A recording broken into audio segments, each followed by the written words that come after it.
Sambil kita siapin pikiran hati kita sama Tuhan sore hari ini, kita nyanyiin sekali lagi.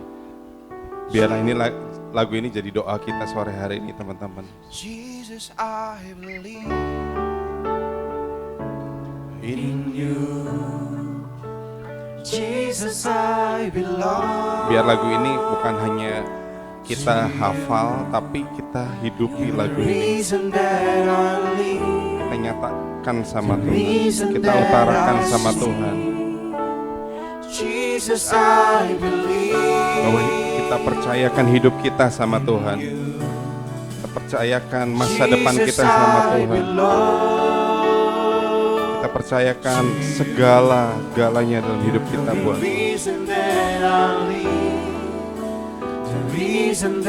katakan, Yesus, aku percaya. Yesus, aku percaya. Percaya karena aku ini milik-Mu, Tuhan. Percaya karena Tuhan sudah pilih kita. Percaya karena Tuhan sudah tetapkan kita. Dan hanya untukmu Selamanya, forever and never, Tuhan. Aku mau percayakan hidupku ke dalam tangan-Mu, ke dalam penciptaku, ke dalam yang memegang masa depanku, kepada yang memegang seluruh hidupku. Aku percayakan kepadamu, Tuhan, selama-lamanya. Tuhan, biarlah lagu ini jadi doa kami sore hari ini. Biar lagu ini jadi pernyataan kami sore hari ini. Biar bukan hanya karena kami menghafal, bukan karena kami bisa menyanyikan, tapi kami betul-betul menghidupinya, Tuhan. Sore hari ini, Tuhan, biar kami tanggalkan pikiran kami yang masih campur aduk, hati kami yang masih gundah gulana ke dalam tangan-Mu, Tuhan. Sore hari ini, biar Tuhan berbicara dari hati ke hati, dari pikiran ke pikiran kami masing-masing, supaya kami mengerti apa yang Tuhan mau sore hari ini atas hidup kami. Terima kasih Tuhan, terima kasih sepenuhnya Engkau ambil alih, urapi hamba-Mu, urapi ruangan ini Tuhan, urapi semua yang dipakai Tuhan sore hari ini. Guna hormat kemuliaan nama-Mu. Hanya dalam nama-Mu kami berdoa jawab syukur. Mari sama-sama kita katakan amin, amin. Salam semuanya.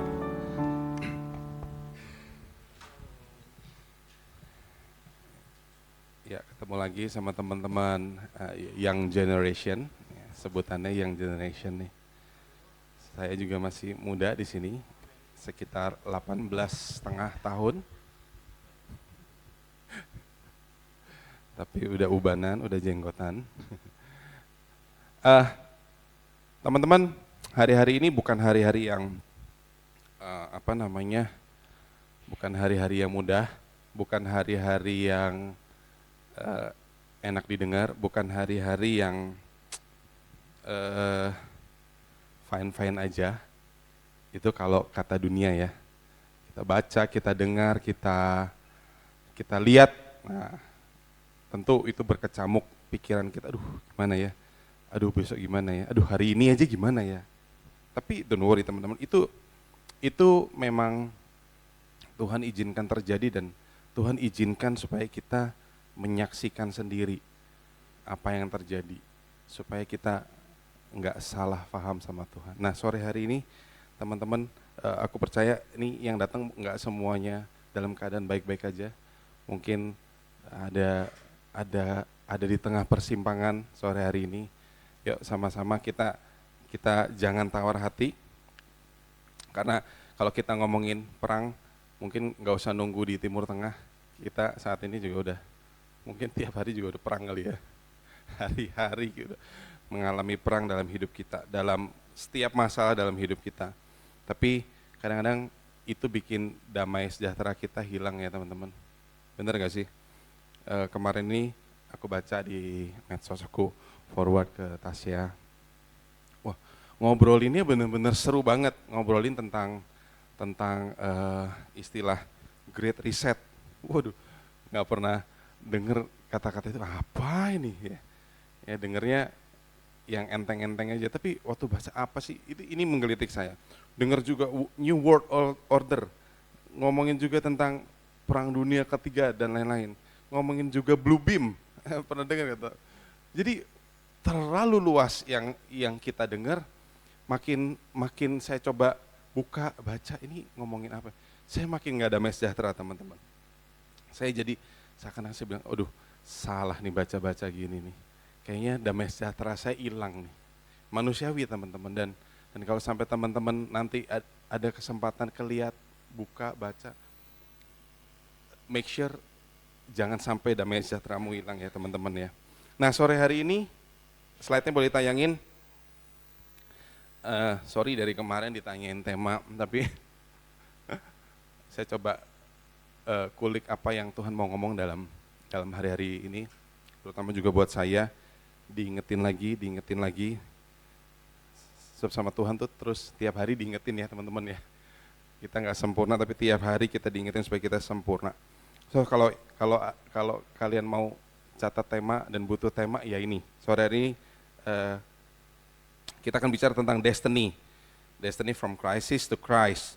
Jadi tujuan hidup dari krisis menuju ke Kristus. Rohani banget ya. Tapi ini realita. Nah ini di tempat ini semua segmen umur, di range mungkin ada yang belasan tahun sampai 30-an ya teman-teman ya. So aku pikir ini makanan yang cocok buat kita di sini, dan coba kalian tarik benang merahnya apa sih yang Tuhan mau ngomong sama kita sore hari ini. Dan saya percaya kalau kita bicara tujuan hidup, ada yang udah tahu endingnya saya umur berapa dan tujuan hidup terakhir mau jadi apa, atau mau bakal gimana? Ada yang udah tahu? Ada yang udah bisa cenayang? Udah bisa baca future? Kalau ada, boleh dong kasih tahu tips and triknya. Tapi ketika kita semua nggak tahu sama-sama, lebih baik kita nggak tahu. Dan ketika kita nggak tahu, kita cari tahu apa yang Tuhan mau. Setuju? Jadi hidup jangan ngalir aja teman-teman. Jangan percaya kalau, tujuan hidup gua ngalir aja. Percaya Roh Kudus tuntun. Karena nggak semua yang ngalir-ngalir itu baik. Kadang ngalir-ngalir ngambang itu harta karun dibawa kemana-mana tuh teman-teman. Jadi hidup jangan ngalir-ngalir aja, ya. Ngalir boleh, tapi harus tahu dialirinnya kemana. Setuju ya? Kalau kita nggak tahu dibawa diombang-ambing kemana, tapi nggak tahu tujuannya, itu yang bahaya. Ya, pahami sore hari ini kita mengerti bahwa ketika Tuhan tentukan destiny kita, bukan kita ya teman-teman ya. Kita boleh menerka destiny kita, tapi yang bawa hidup kita, destiny kita, tujuan hidup kita tuh siapa? Tuhan. Ya, kita harus paham kemana Tuhan mau bawa. Next slide. Oke, kalau kita bicara tentang living in crisis, bolehlah kita ngomong bahwa dunia tidak baik-baik saja. Bolehlah kita semua ngomong orang diberkati sekalipun kita hidup dalam krisis. Setuju ya? Boleh nggak pesimis? Bukan pesimis sih, tapi ini faktanya. Ya, sore hari ini aku mau ajak kalian berpikir, ngebayangin dan berkeluh kesah sama Tuhan bahwa ini faktanya. Ya, di tahap pertama ini living in crisis itu anak-anak muda tuh dibagi ke 3 kategori.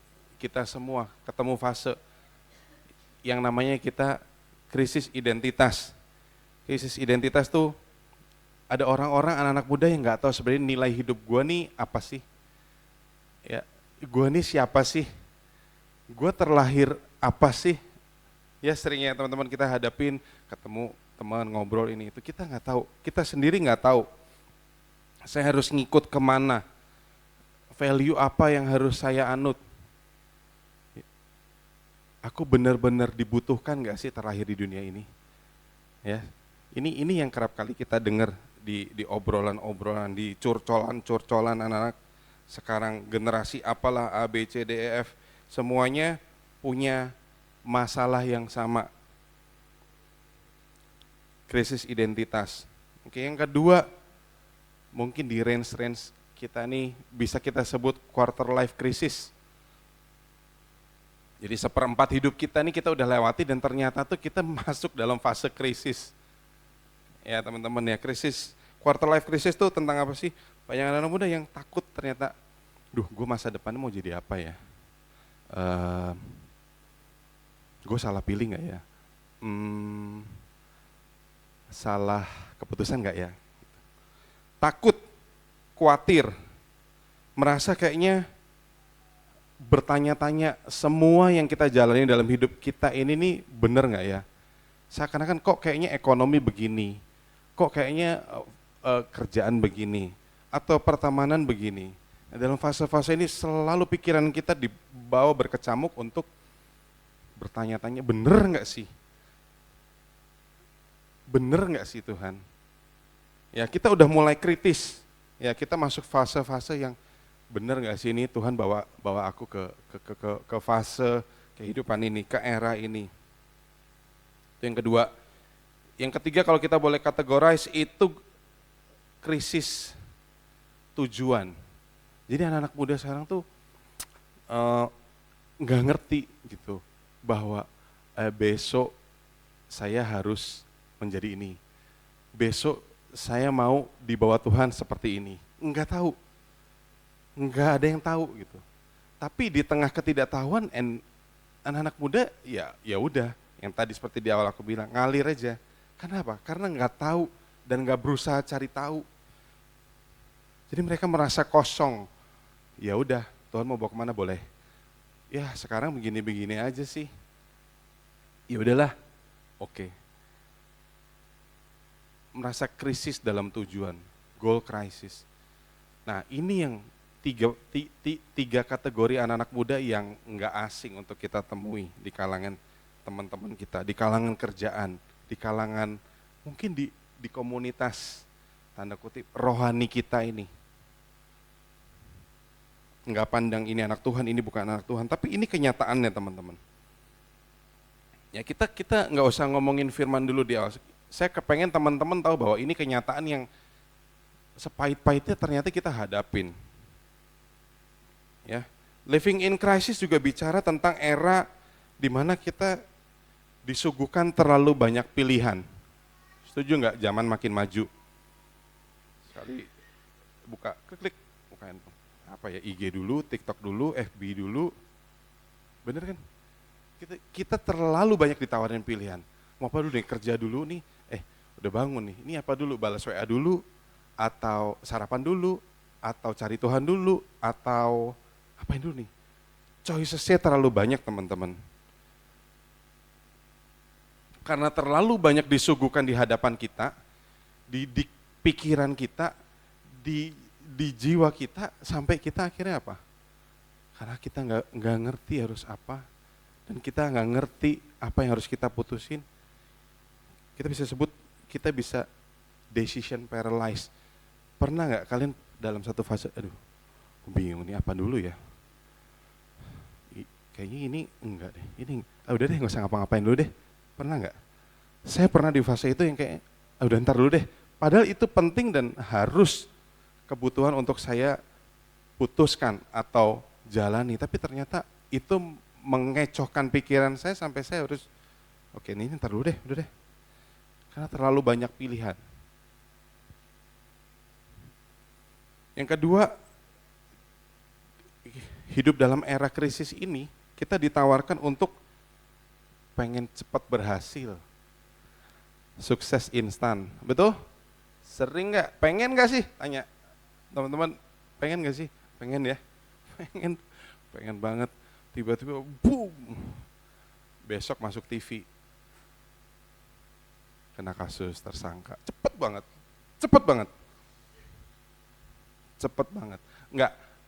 Nggak semua yang sukses itu bermasalah. Tapi kalau kita taruh dalam pikiran hati kita mau terlalu cepat untuk sukses, bahaya teman-teman. Bahaya.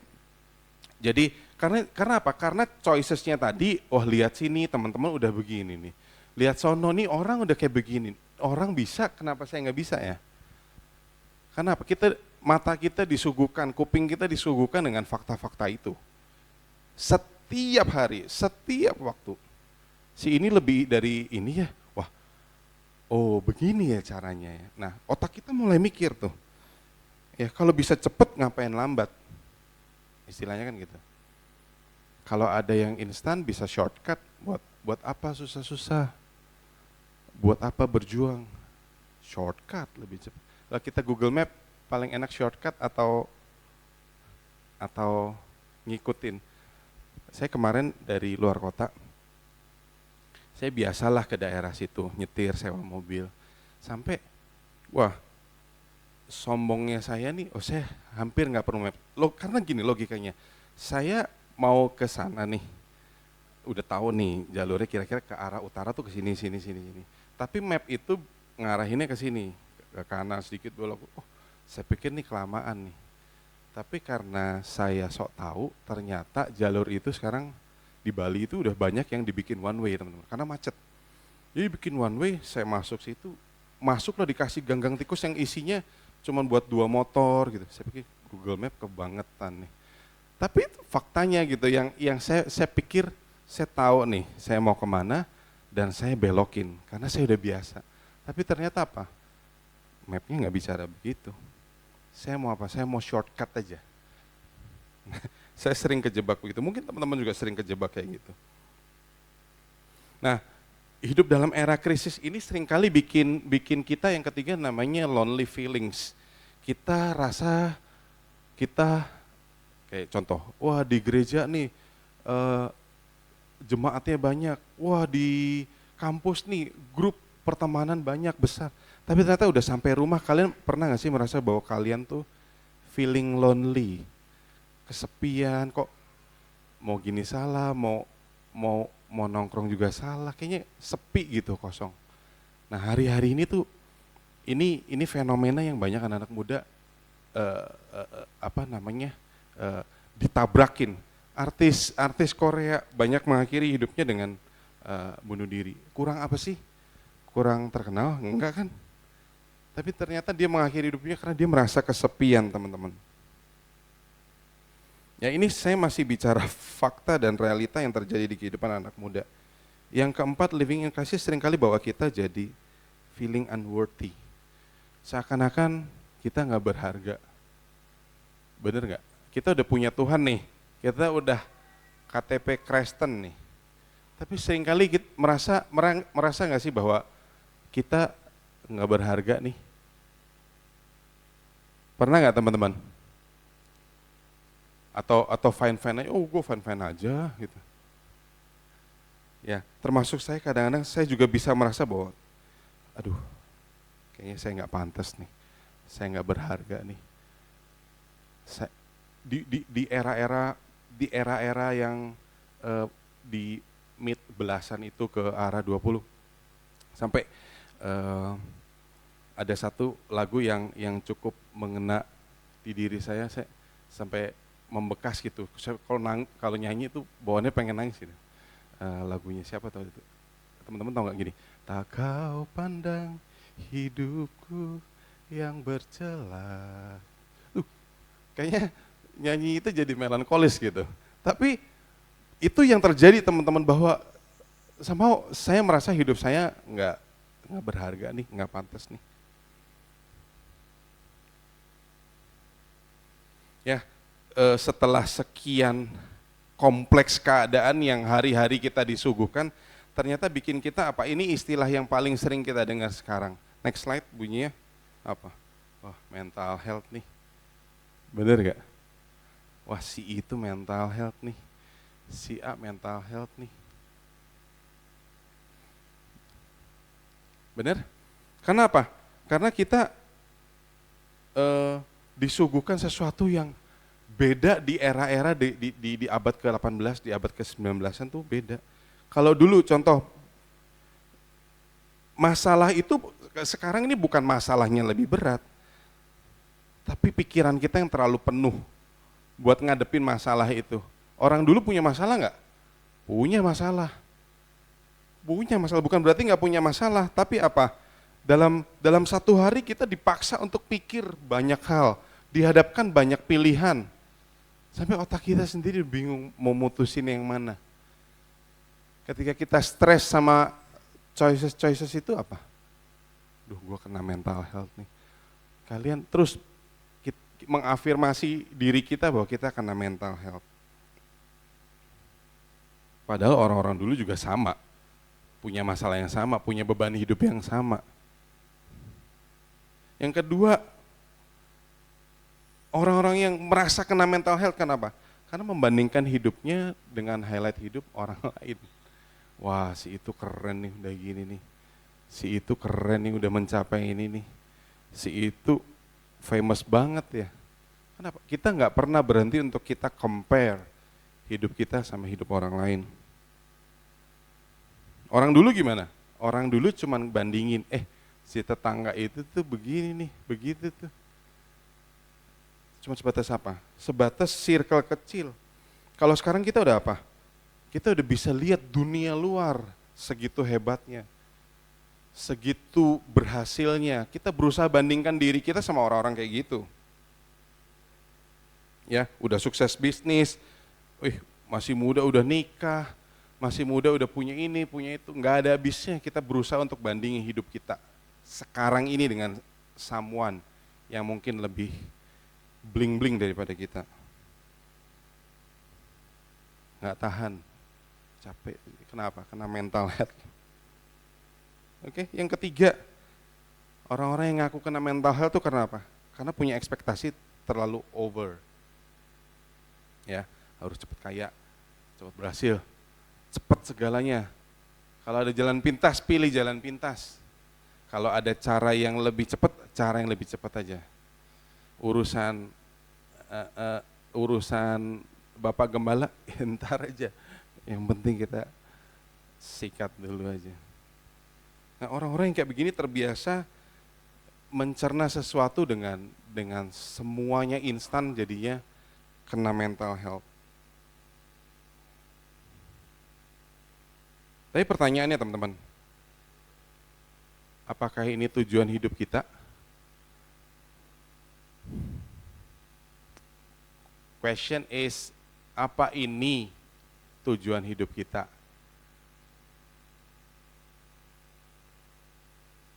Enggak ya? Sama-sama setuju enggak ya?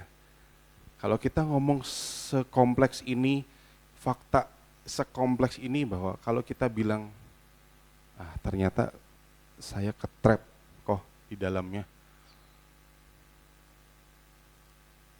Kok ternyata saya jadi bagian loh di dalamnya. Gue ini lagi kena mental health loh. Sore hari yuk teman-teman kita reflect yuk. Apapun itu kondisi kita utarakan sore hari ini sama Tuhan. Dan kita coba ngerti sebenarnya apa sih kalau kalian bilang bahwa itu bukan tujuan kalian, tujuan hidup kalian, mau tahu nggak sebenarnya? Kita cari tahu deh, karena kalau kalian merasa terjebak dan kalian nggak cari tahu bahwa yang benar apa, ini makin salah kaprah. Kalian akan merasa bahwa oh fine, semua fine, gue masih bisa hidup kok, gue masih bisa nikmatin ini, nikmatin itu kok. Nah kalau kalian terjebak dalam situasi yang oh aman, nah ini tanda-tanda bahaya mulai mengintip ya, supaya kita tahu bahwa next slide, destiny. Kita sore hari ini belajar tentang destiny. Oke, ditulis di sini. Yuk kita baca sama-sama yuk, biar nggak ngantuk. Yuk 2, 3. Tujuan hidup bukanlah tentang apa yang kita kejar, melainkan kita kenal dan menjadi siapa kita di hadapan yang kita kenal. Benar ya? Bener gak sih? Gak ngerti kok, belum nyandek kok. Gini. Kalau tujuan hidup kita jadi orang sukses, itu bukan tujuan hidup. Ngerti ya? Kenapa? Karena tujuan hidup bukan tentang apa yang kalian mau sebenarnya. Bukan tentang apa yang kalian lagi kejar nih. Saya harus punya 10 mobil, saya harus punya 10 perusahaan, saya harus punya rekening 16 digit. Kalau itu tujuan hidup kalian, saya mau katakan itu bukan tujuan hidup teman-teman. Jadi Hidup bukanlah tentang apa yang kita semua sama-sama lagi kejar, tapi tentang siapa yang kita kenal. Kalau kalian mau tahu esensi tujuan hidup, benar-benar tujuan hidup, kalian kejar siapa yang kita kenal. Dan apa? Menjadi siapa kita di hadapan yang kita kenal. Contoh, saya dengan istri saya, tujuan hidup saya dengan istri saya bukan anak, bukan bisa hura-hura, bukan bisa jalan-jalan. Tujuan hidup saya dengan istri saya adalah saya kenal dia. Oke, yang pertama itu. Yang kedua apa? Saya jadi apa di hadapan istri saya? Menjadi siapa di hadapan istri saya yang mau gua kenal, yang mau gua nikahin. Bukan tentang saya dikasih anak, saya dikasih ini, dikasih ini, nikmatin ini, nikmatin. Bukan. Itu bukan tujuan hidup saya menikah. Tujuan hidup, esensi saya menikah adalah saya kenal. Dan saya dikenal oleh yang saya mau kenal. Ngerti gak? Di situ saya baru dapat itu destiny hidup saya. Anak, destiny-nya apa? Bukan dia diakuin sebagai anak, sebagai warga negara, sebagai akte, sebagai kartu keluarga, bukan. Destiny seorang anak adalah ketika dia kenal siapa yang melahirkan dia. Dan menjadi apa si anak itu di hadapan yang dia mau kenal. Oke? Oke, kalian mungkin beberapa masih pelajar. Kalian diikat janji oleh apa? Oleh satu badan lembaga hukum, kampus dan lain-lainnya. Tapi kalian mau jadi someone adalah kalian harus kenal kampus kalian. Dan kalian harus diakui sebagai alumnus kampus itu, setuju ya? Bukan berarti kalian datang ke kampus untuk jadi satu public figure, bukan. Itu bukan tujuan kalian menjadi seorang mahasiswa. Nah, kalau kalian ngerti konsep ini, sebetulnya kalian mengerti bahwa ternyata tujuan hidup itu bukan tentang tujuan yang saya mau, tapi ternyata siapa yang saya mau kenal. Dan jadi siapa saya di hadapan yang saya kenal. Buka yuk, Yohanes 3 ayat 1. Ya, biar kita sama-sama percaya ya. Yohanes 3 ayat 1 bunyinya gini teman-teman. Lihatlah betapa besarnya kasih yang dikaruniakan Bapa kepada kita sehingga kita disebut anak-anak Allah. Dan memang kita adalah anak-anak Allah. Yohanes 3 ayat 1 bilang begitu. Saya ini kepengen disebut sebagai anak-anak Allah, setuju gak? Kita jadi anak Tuhan, tujuannya apa?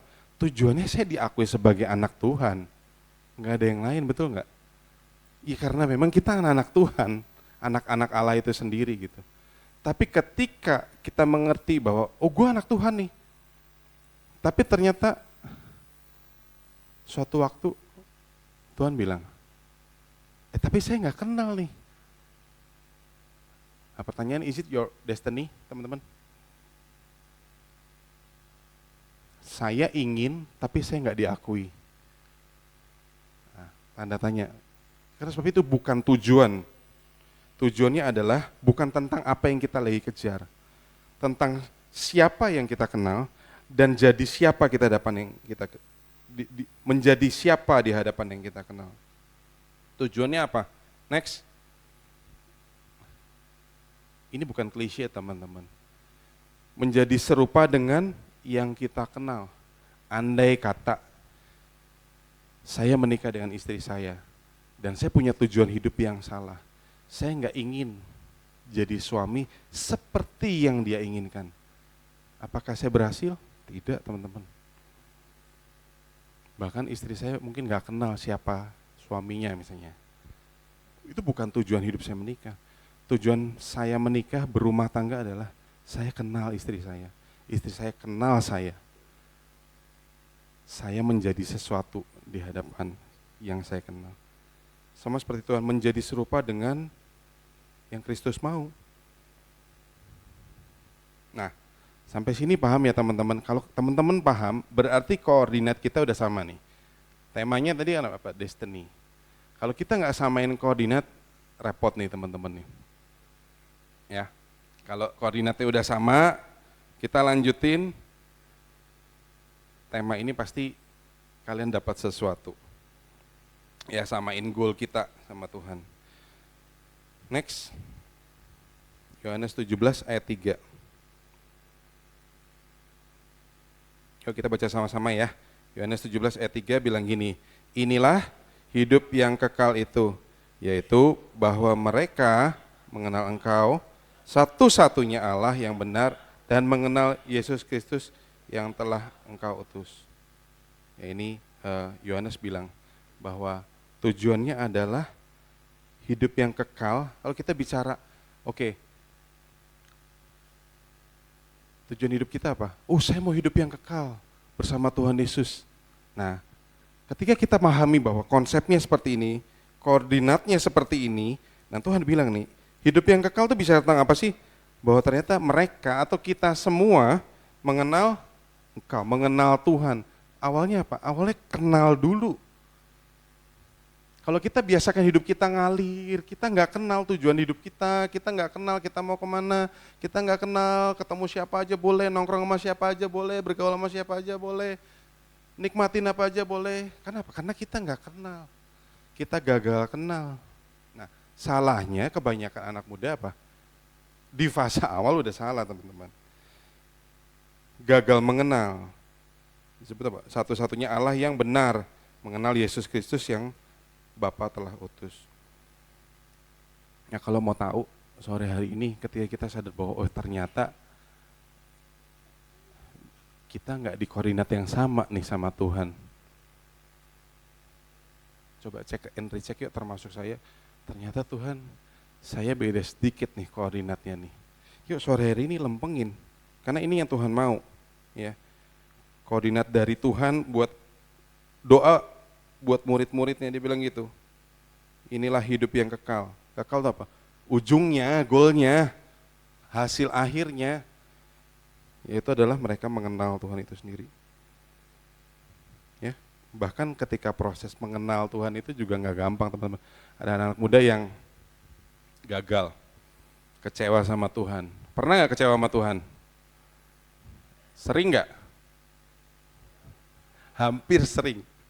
Saya juga pernah hampir kecewa sama Tuhan. Seakan-akan Tuhan ada gak sih? Tuhan tolong gue gak sih? Kok gue begini? Kok gue dibiarkan begini? Banyak, gak harus anak-anak muda. Orang-orang yang udah bangkotan aja bisa begitu. Bahkan mungkin ada anak-anak Tuhan yang bilang gini, saya salah gak ya dilahirin? Nah, saya nggak milih kok dilahirin di keluarga ini. Saya nggak pilih kok untuk saya jadi Kristen. Saya nggak ini kok, saya nggak itu kok. Kita sering komplain, always komplain. Ya kalau bisa jangan saya dah, Tuhan. Nah, ini fase ketika kita berusaha untuk mengenal Tuhan, sering kali begitu. Kita bukan orang yang baru kenal Tuhan ya teman-teman, bukan orang yang baru dibaptis nih semua. Oh, atau ada yang baru kemarin dibaptis. Kenal sama Tuhan udah bertahun-tahun ya teman-teman. Tapi seringkali kedagingan kita komplain kayak begitu teman-teman. Tuhan bilang apa? Nggak apa-apa, kamu cuman belum kenal aku aja.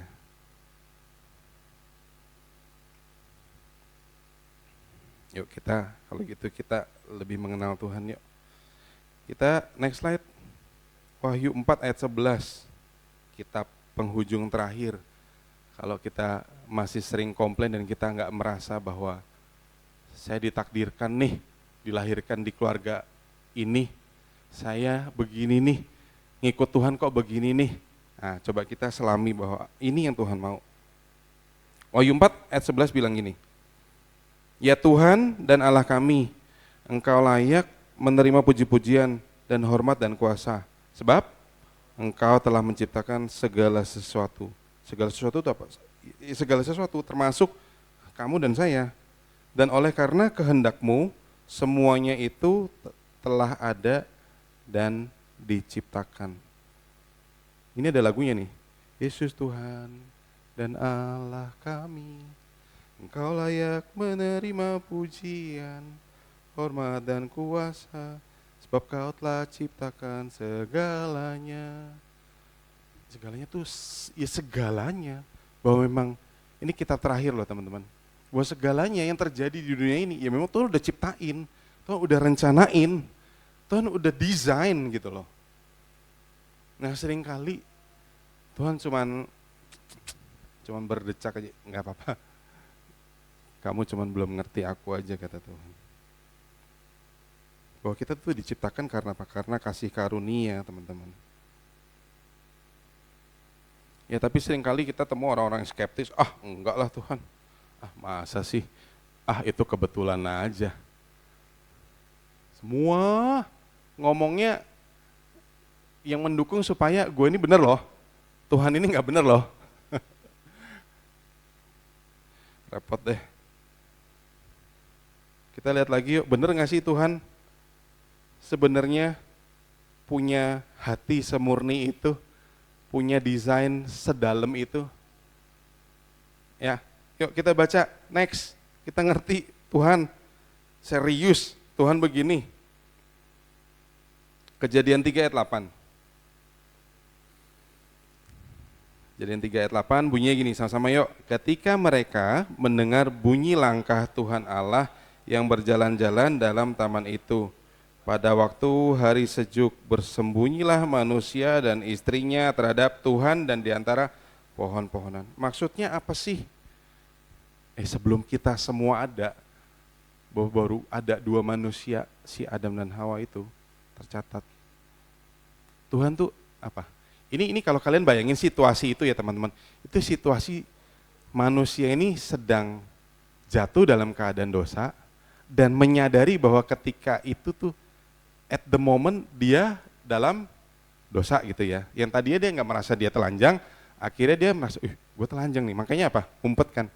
Tapi kalau teman-teman baca, langkah Tuhan Allah berjalan-jalan dengan taman itu. Kalau kita mikir lebih dalam, Tuhan tuh sebetulnya pengen jadi bagian dalam hidup anak-anak Tuhan. Bahkan ketika dia berdosa, simpelnya adalah apa? Tuhan gak usah datang kok ke manusia. Dia tinggal tengking aja dari Taman Eden. Selesai. Tapi dia gak begitu teman-teman sama ciptaannya. Tuhan datang, Tuhan turun melangkahkan kakinya di taman itu. Cari ini mana si laki dan si perempuan. Sampai sini kalau kita baca cerita ini atau kita ngebayangin, Tuhan pribadi yang jahat gak sih? Pribadi yang sangat baik. Bahkan di tengah lu orang, termasuk saya, di tengah kita berdosa aja Tuhan masih mau datang loh sama kita. Tapi di tengah itu juga orang-orang yang skeptis merasa, enggak Tuhan. Saya enggak dilahirkan ini tuh. Saya cocoknya sama ini Tuhan. Saya percayanya sama ini Tuhan. Selalu berusaha untuk kita cari pembenaran atas hidup kita. Ini gak sih, padahal Tuhan berusaha untuk ngelurusin otak kita yang semrawut, pikiran kita yang ngacok itu, tapi kita berusaha, enggak Tuhan, kita biarin otak kita, pikiran kita tuh ruwet gitu. Ya itu kita jadi nggak move on, kita merasa terus kita gue krisis terus tiap hari, gue nggak merdeka. Masalahnya di situ, karena apa? Kita nggak satu koordinat sama Tuhan. Kita jalan, tiap minggu, tiap bulan, tiap tahun tambah tua. Tapi directionnya beda bro. Kemarin ini ada nonton film Hijack di Netflix tuh. Seru banget. Kayaknya 40 menit, selesai. Udah jam 12, jam 1, lanjut lagi nonton. Karena seru banget, jadi pesawat itu dibajak sama teroris. Dan ternyata pilotnya juga dibajak. Jadi si terorisnya itu masuk ke dalam cabin pilot. Tujuannya dari kemana mau ke London gitu. Nah ternyata di tengah-tengah kan ada si survivalnya tuh, waduh berusaha untuk fight sama si teroris ini. Ada satu passenger yang siapa yang bisa kemudiin pesawatnya. Akhirnya ada tuh. Terus akhirnya sambil dia kemudiin si teroris itu sebenarnya nggak bisa ngedrive pesawatnya. Pokoknya tujuannya ke London ya, sekian kaki. Nah ketika udah sampai ditodongin pistol di belakangnya. Nah ketika udah setelah kan semua di setting autopilot. Nah ketika udah di setting semua, dia tinggal rubah satu koordinat aja, 0,1 degree gitu. Dari tujuan misalnya katakan dari Asia ke London. Ternyata 1 degree aja tuh nyimpangnya bisa ratusan kilometer loh teman-teman. Kalau kita biarin hidup kita, bayangin 1 degree aja kita nyimpang dari plan-nya Tuhan. Nggak nyampe tuh pesawat. Bener nggak? Kita merasa, oh bener Tuhan, kayaknya oke-oke aja, tapi ternyata satu derajat aja yang kita nyimpang dari plan-nya Tuhan, ternyata itu ngerubah the whole destination-nya kita. Merubah seluruh rute penerbangan itu yang harusnya ke negara A menjadi ke negara C. Karena apa? Karena direction-nya salah, karena koordinatnya salah teman-teman. Nah sore hari ini kita sama-sama deh, lurusin pikiran kita, pikiran saya yang sometimes ruwet itu, biarin Tuhan beresin sore hari ini. Oke, yang ketiga, kalau kalian mau tahu nih apa isi hati Tuhan ketika udah sekompleks ini, ngadepin orang-orang yang auban kayak kalian dan kayak saya, kita baca di Ulangan 30.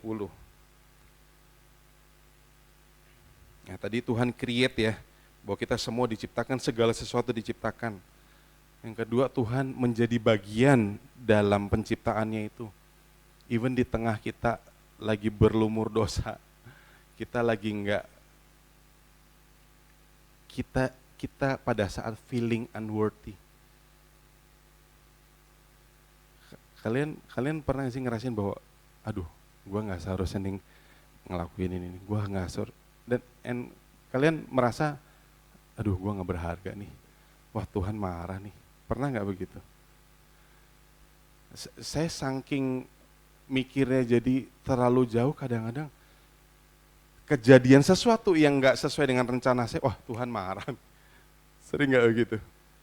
Tapi itu nyatanya tuh begitu teman-teman. Ya, yang ketiga, next slide, Ulangan 30 ayat 19 bilang gini, Aku memanggil langit dan bumi jadi saksi terhadap kamu pada hari ini. Kepadamu kuperhadapkan kehidupan dan kematian, berkat dan kutuk. Pilihlah kehidupan supaya engkau hidup baik, engkau maupun keturunanmu. Oke deh, kali ini Tuhan kasih pilihan. Kalau masih auban ya udah, ini Tuhan udah berusaha jelasin nih. Tuhan kasih pemahaman sama kita nih. Ya yang tadinya nggak percaya sama Tuhan, nah kali ini Tuhan kasih, ya udah deh, yuk pilih deh, terserah mau hidup, mau mati, mau baik, mau buruk, pilih deh, terserah. Nah tapi saran Tuhan apa? Pilihlah kehidupan, karena ini yang Tuhan mau teman-teman. Next, yuk Hosea 6 ayat 6. Sebab aku menyukai kasih setia dan korban sembelihan, dan menyukai pengenalan akan Allah lebih daripada korban-korban bakaran. Hosea 6 ayat 6 bilang gitu. Menyukai apa? Pengenalan akan Allah. Kalau kita mau tahu tujuan hidup kita, ayo come on, kenalin. Kenalin Tuhannya dulu teman-teman. Jangan bilang mental health mulu. Kita nggak berusaha kenal Tuhan terus ngomongnya mental health mulu gitu. Jadi seakan-akan Tuhannya yang salah gitu. Seakan-akan Tuhan izinkan kita untuk kita kena mental health, betul nggak sih? Karena kita orang-orang skeptis yang anggap Tuhan tuh selalu jahat, selalu nggak ngerti kita, selalu maunya kita hancur aja. Lalu kita sendiri yang bikin itu, dan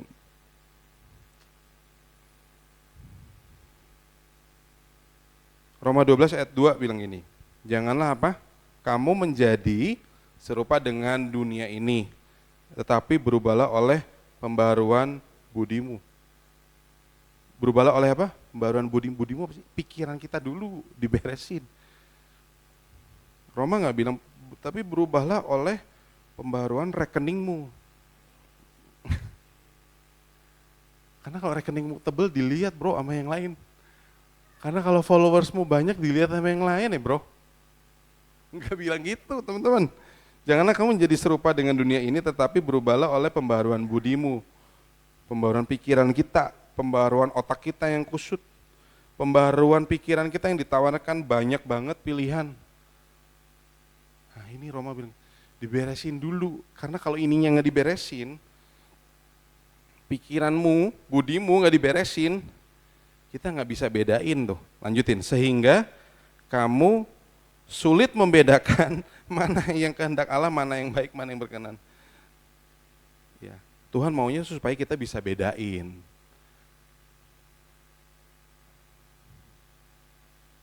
Ya, kalau kita nggak ngerti, nggak dirubah budi kita sama Tuhan, kita nggak bisa bedain teman-teman. Gagal mulu. Giliran jatuh komplainnya Tuhan, giliran terjerumus nyalainnya Tuhan, nyalainnya komunitas gereja, nyalainnya hamba Tuhan, nyalain semua deh, semua. Karena apa? Basically kita nyari pembenaran, karena udah tahu kita salah, kita nyari pembenaran tok.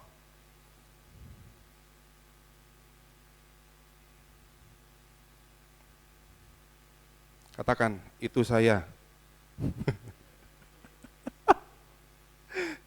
Ironisnya termasuk itu saya teman-teman.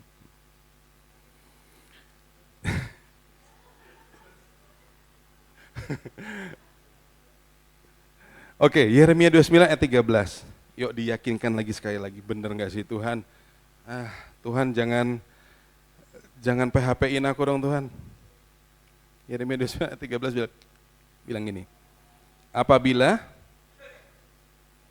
kamu mencari aku, kamu akan menemukan aku. Apabila kamu menanyakan aku dengan segenap hati. Kalau kita nggak tahu jalannya, nyari Google koordinat aja kagak. Gimana kita mau nyampe? Simpelnya kayak gitu teman-teman. Karena di tengah nggak tahu, udah biarin deh cari tahu dari berbagai macam informasi. Kayaknya ini yang bener nih. Ternyata bukan kebenaran, ternyata itu kebetulan doang. Nah seringkali kita begitu. Next, yuk move cepet. Ternyata dari kesemuanya, manusia cuma dipisahkan menjadi dua tipe ketika menghadapi krisis. Teman-teman dengar ya berita perang-perang saat ini, ya ada yang sangat menggelisahkan dan bikin kita jadi nggak sejahtera. Tapi teman-teman lihat deh, ketika kayak begini-gini terjadi, orang-orang Yahudi, anak-anak kecil gitu ya, dia tuh udah dilatih untuk pegang senapan, dilatih untuk mempersiapkan bahwa suatu saat bisa terjadi hal-hal yang tidak diinginkan. Orang-orang profesional dan orang-orang hebat, mereka lihat ini sebagai satu kesempatan yang ketika, wah perang nih, wah harga minyak anjlok. Yang dilakukan mereka apa? Dibeli semua sahamnya. Saham-saham perusahaan yang bikin senjata, wah dibeli semua. Karena dia lihat ini ya Pak, dia lihat ini bukan sebagai perang teman-teman. Dia lihat ini sebagai kesempatan. Dia lihat ini bukan sebagai krisis. Dia lihat ini sebagai opportunity. Nah ini yang seru teman-teman. Tapi enggak semua orang bisa berpikir kayak gitu. Kita yang di sini dengar kayak begini-gini, kita mikirnya apa? Waduh, dibom nih. Waduh, ekonomi begini nih. Waduh, ekonomi begitu nih. Jadi apa? Panic buying lah segala macam. Siapin ini semua bekal satu tas dan lain. Kalian baca gitu-gitu ya teman-teman ya. Apa yang kalian lakukan? Oh iya bener juga deh, siapin beli koper yang gede, beli makanan, beli beras, beli macam-macam, beli power bank yang pakai solar. Sampai gitu ya, benar ya. Kita apa? Kita dibikin apa? Dibikin takut dibikin khawatir teman-teman. Tapi hanya segelintir orang yang bisa melihat krisis ini sebagai kesempatan. Kenapa? Karena dia pikir ini nggak lama. Ketika ini bergulir, wah dia akan mendulang teman-teman. Tapi nggak banyak teman-teman orang-orang yang bisa berpikir dalam keadaan krisis, dia bisa berpikir bahwa ini sebuah kesempatan. Ya, bahkan orang-orang ngelihat begini tuh jadi, aduh, nih bener nggak ya Tuhan mau datang? Kalian pernah merasa begitu nggak? Kapan aja Tuhan mau datang terserah, tapi ketika kita merasa bahwa ini krisis, saran saya teman-teman, justru ini kesempatan baik untuk kita jadi merasa, Tuhan, aduh, gue udah siap belum ya? Gue udah layak belum ya? Gue udah pas belum ya untuk jadi mempelainya Tuhan? Justru itu yang kita takutin teman-teman, bukan takut nggak ada makanan. Jangan kebalik teman-teman, supaya tujuannya sama, kembali lagi, supaya koordinatnya sama. Kalau kita cuma mikirin hal-hal yang ternyata bukan bagian prioritas yang Tuhan mau, tujuan kita salah teman-teman. Kita cuma takut.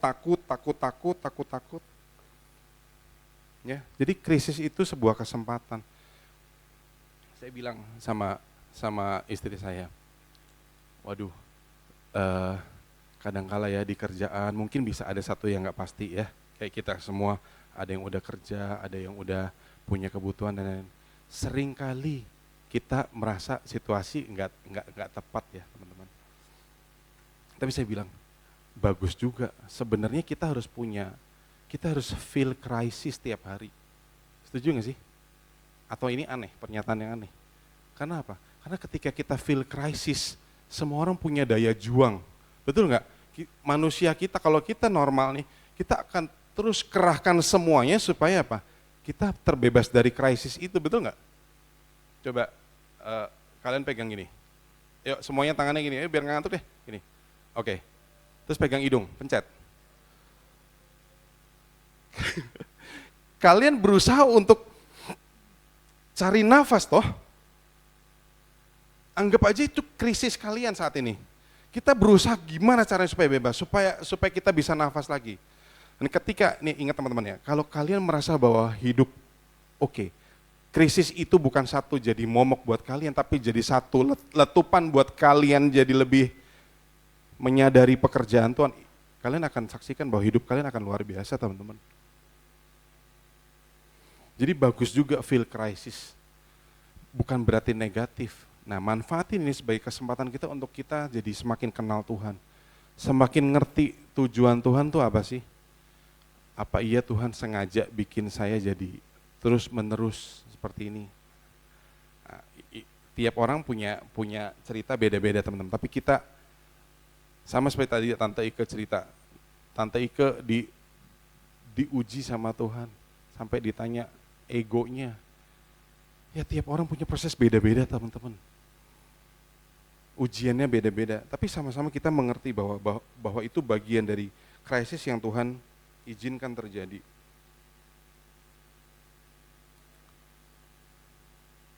Oke. Yang terakhir teman-teman, supaya kita ngerti deh bahwa ketika krisis terjadi, kalian bisa bilang I'm fine. Dan kalian bisa tetap tinggal tenang, kalian bisa mikir dengan jelas, kalian bisa mengerti bahwa ternyata aku baik-baik saja. Karena apa? Karena kita tidak diciptakan untuk berakhir di krisis ini teman-teman.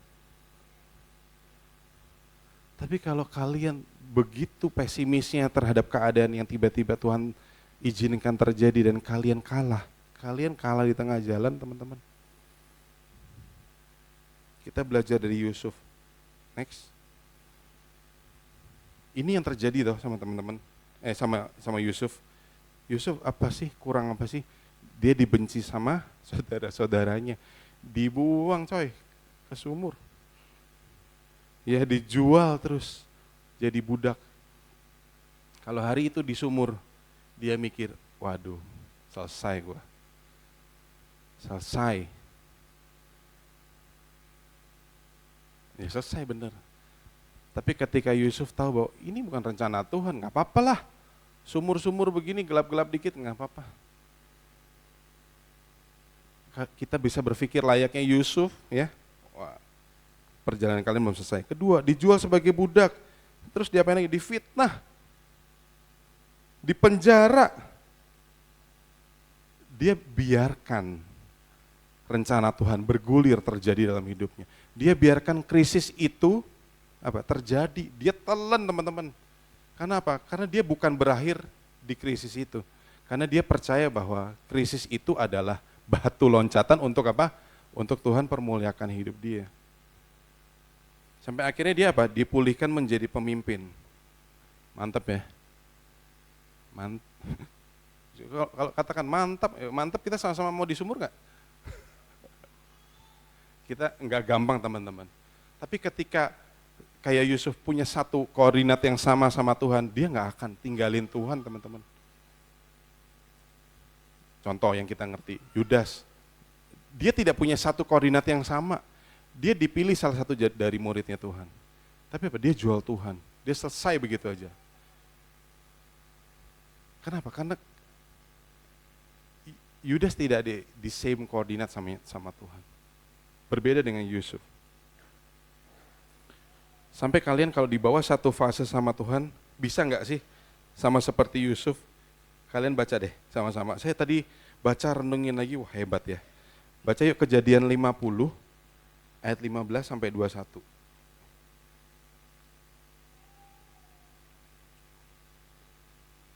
Kejadian 50 ayat 15 sampai 21. Kita sama-sama ya, mau buka ya. Ini yang terjadi sama Yusuf di tengah krisisnya. Ketika saudara-saudara Yusuf melihat bahwa ayah mereka telah mati, berkatalah mereka, boleh jadi Yusuf akan menendam kita dan membalas sepenuhnya kepada kita segala kejahatan yang telah kita atau saudara-saudaranya lakukan kepada Yusuf. Sebab itu mereka menyampaikan pesan ini kepada Yusuf. Sebelum ayahmu mati, dia udah kasih wejangan, kasih mandat, kasih titip pesan. Bilangnya gini, beginilah harus kamu katakan kepada Yusuf. Ampunilah kiranya kesalahan saudara-saudaramu dan dosa mereka, sebab mereka telah berbuat jahat kepadamu. Maka sekarang ampunilah kiranya kesalahan yang dibuat hamba-hamba Allah ayahmu. Lalu menangislah Yusuf ketika orang berkata demikian. Juga saudara-saudaranya datang sendiri dan sujud di depannya serta berkata, kami datang buat jadi budakmu. Tetapi Yusuf berkata apa? Jangan takut, sebab aku inikah pengganti Allah. Ayat 20 bilang gini, memang kamu saudara-saudaraku telah mereka-rekakan yang jahat terhadap aku, tapi Allah telah mereka-rekakannya untuk kebaikan dengan maksud yang terjadi sekarang ini, yakni memelihara hidup satu bangsa yang besar. Gila ya, orang yang sudah se-ekstrim itu dimasukin sumur, dijual, dipenjara, difitnah, masih bisa mikir kayak gini. Kenapa? Karena at the same koordinat sama Tuhan gitu. Dia dicipta bukan berakhir di sumur, tapi dia bahkan bisa memulihkan keadaan keluarganya, mengampuni saudara-saudaranya. Yusuf tahu ketika diceblosin ke sumur bakal jadi begitu? Enggak tahu teman-teman. Kita hari ini kalau hidup kita mengalami krisis, kita nggak tahu ke depan akan gimana. Tapi ketika kita punya satu tujuan yang sama Tuhan, ya kita nggak akan kejebak ya teman-teman. Terakhir sebagai penutup, kita belajar dari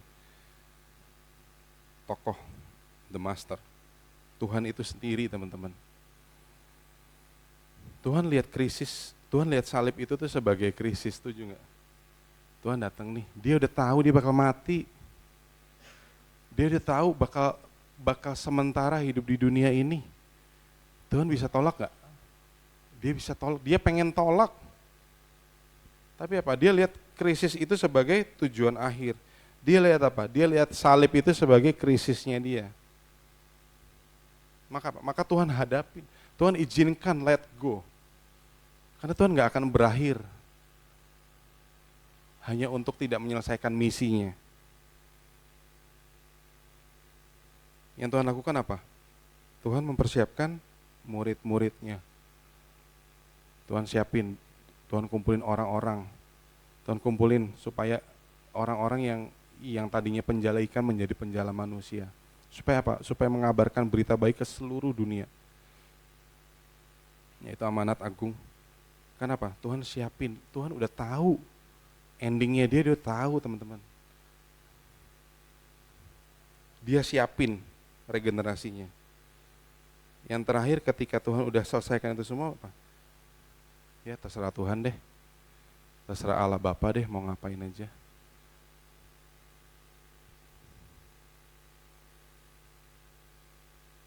Hari-hari ini mungkin gak gampang buat kita bisa memahami satu konsep ini, teman-teman. Apaan sih kok berat amat sih ngomongin begini. Biar aja lah. Nanti kalau itu juga pasti Tuhan tolong. Manusia kita bisa mikir gitu ya teman-teman ya. Saya undang pemusik yuk. Manusia kita bisa mikir gitu, mikir ketika pasti Tuhan tolong lah. Nah, hati-hati ya teman-teman, hati-hati. Bisa-bisa ternyata kita nggak satu rute yang sama Tuhan loh.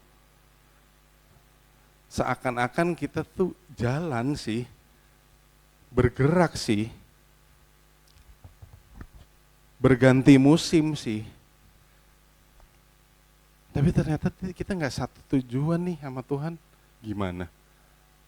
Atau ternyata setelah sekian panjang perjalanan hidup kita berakhir dengan destinasi yang salah. So kita harus gimana?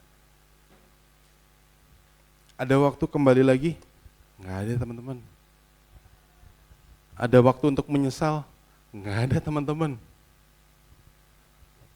Kalau mau menyesal kapan? Menyesalnya sekarang. Saya juga kalau mau menyesal saya harus menyesal sekarang. Minimal tiap hari saya mesti tahu saya berjalan di tracknya Tuhan nggak? Saya berjalan di destinasinya Tuhan nggak? Saya berjalan di koordinatnya Tuhan nggak?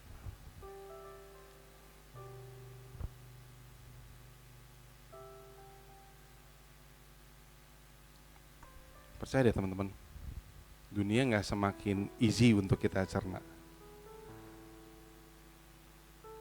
Ada video-video macam-macam, kita udah saking segitu sulitnya membedakan ini AI apa bukan, betul ya? Ini serius, ini entah benar atau enggak. Tapi kalau ini benar, kalian hati-hati. Saya nggak mau sebarin hoax dan lain-lain. Tapi berandai-andai ya, boleh kita berandai-andai ya. Kalau kalian anggap ini remeh, boleh silakan kalian anggap ini remeh. Mungkin yang begini-begini cuma sekali, 2 kali akan diberitakan di telinga kita. Andai kata, ini teknologi udah semakin canggih. Yang tadi saya sebut blue beam, negara-negara maju dia bisa ciptain satu proyektor, ditembakin ke langit, dan dia create figur. Dia bisa nggak ciptain hologramnya Tuhan? Bisa. Bahkan ditulis, ini kalau sampai terjadi benar, saya nggak anggap ini sebuah kebenaran, tapi ketika saya baca, saya anggap saya harus makin aware dengan semakin canggih. Saya harus hati-hati apa yang saya cerna. Saya harus hati-hati dengan di mana saya hidup. Ketika ditembak, dia bisa set satu frekuensi yang masuk ke kuping otak kalian yang bilang, seakan-akan ini Tuhan ngomong. Canggih ya. Ngeri nggak? Ngeri. Kita hampir bisa sulit membedakannya.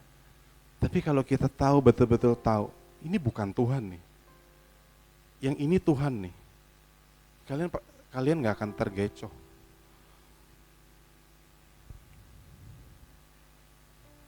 Kalian boleh anggap ini enteng. Semua juga sama, dulu era tahun 90-an, fine aja. Ya kayaknya hidup nggak begitu banyak gejolak. Tiba-tiba masuk ke era 2000, 2010, 2020, 19. Makin, yang nggak pernah kita pikirkan, yang nggak pernah kita dengar. Ternyata something happen loh. Nah tugasnya apa? Tugasnya yuk kita prepare dari sekarang. Kalau kita nggak siap-siap, mengerikan teman-teman. At least minimal kita ngerti dulu, besok makin canggih, kita udah punya anak, kita udah punya generasi lanjutan, kita bisa cerita bahwa, kita bisa kasih tahu, ini Tuhan, ini bukan Tuhan gitu. Tapi kalau kitanya aja nggak ngerti hari ini kayaknya Tuhan sih.